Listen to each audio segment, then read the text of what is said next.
আসসালামু আলাইকুম। আজকে আমরা তৈরি করব গরুর মাংসের বিরিয়ানি। পাতিলে তেল যখন গরম হয়ে যাবে তখন আমরা মেরিনেট করা আলুটা দিয়ে দিব। আমরা ৫ থেকে ৭ মিনিট ভালো করে আলুটা ভাজবো। ভাজার পরে এই আলুটা আমরা তুলে রাখবো। সেই তেলের মধ্যে কুচি করা পেঁয়াজ আমরা ভালো করে ভাজবো।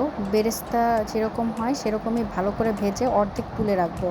তার মধ্যে আবার আদা বাটা, রসুন বাটা, তারপরে লবণ, তারপরে আপনার শুকনা মরিচের গুঁড়া, তারপরে জিরার গুঁড়া, ধনিয়ার গুঁড়া এবং আমরা প্যাকেটের যে বিরিয়ানি মশলা সেটা অ্যাড করে ভালো করে নাড়বো। মশলা ভালো করে কষানোর পরে এর মধ্যে আমরা টক দই অ্যাড করে দিয়ে ভালো করে নাড়তে থাকবো যাতে টক দই কোনোভাবে দলা পাকিয়ে না যায়। মশলা যখন ভালো করে কষানো হয়ে যাবে তার মধ্যে আমরা গরুর মাংসটা ঢেলে দিব। দেওয়ার পরে এটা অনেকক্ষণ ভালো করে নাড়তে থাকবো এবং কষাবো। এর মধ্যে আমি কিছুটা টেস্টিং সল্ট অ্যাড করেছি যাতে টেস্টটা বেড়ে যায়।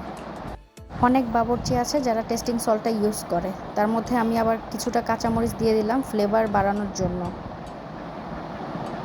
কাঁচামরিচ আগেই দেওয়া যাবে না, ফ্লেভার আসার জন্য একটু পরে দিতে হবে। তারপরে আমি চিনি অ্যাড করলাম এবং তার সাথে আমি টমেটো সস অ্যাড করেছি।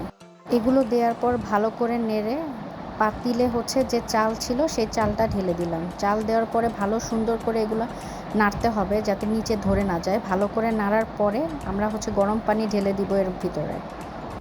অবশ্যই পারফেক্টভাবে পানি দেওয়ার চেষ্টা করতে হবে এবং লিকুইড দুধ অ্যাড করতে হবে, কারণ গরুর দুধ ব্যবহার করলে এটা আপনার টেস্টটা আরও দ্বিগুণ বেড়ে যায়। যখন পানি একটু কমে আসবে ভেজে রাখা আলু এর মধ্যে দিয়ে দিতে হবে।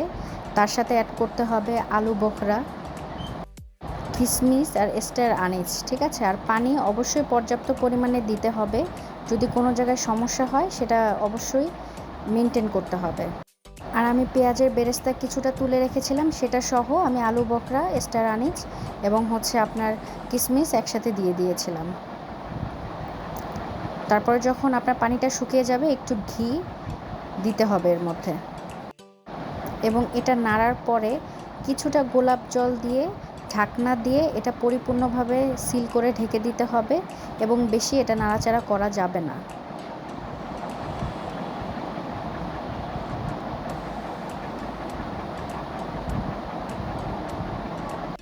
আধা ঘন্টার মতো অল্প আছে রান্না করার পরে এটা পারফেক্টভাবে হবে, ঝরঝরা হবে এবং অবশ্যই এটা টেস্ট হবে। আপনারা এই রেসিপি অনুযায়ী রান্না করবেন ঘরোয়া পদ্ধতিতে, ইনশাল্লাহ আপনাদের কাছে ভালো লাগবে। আসসালামু আলাইকুম।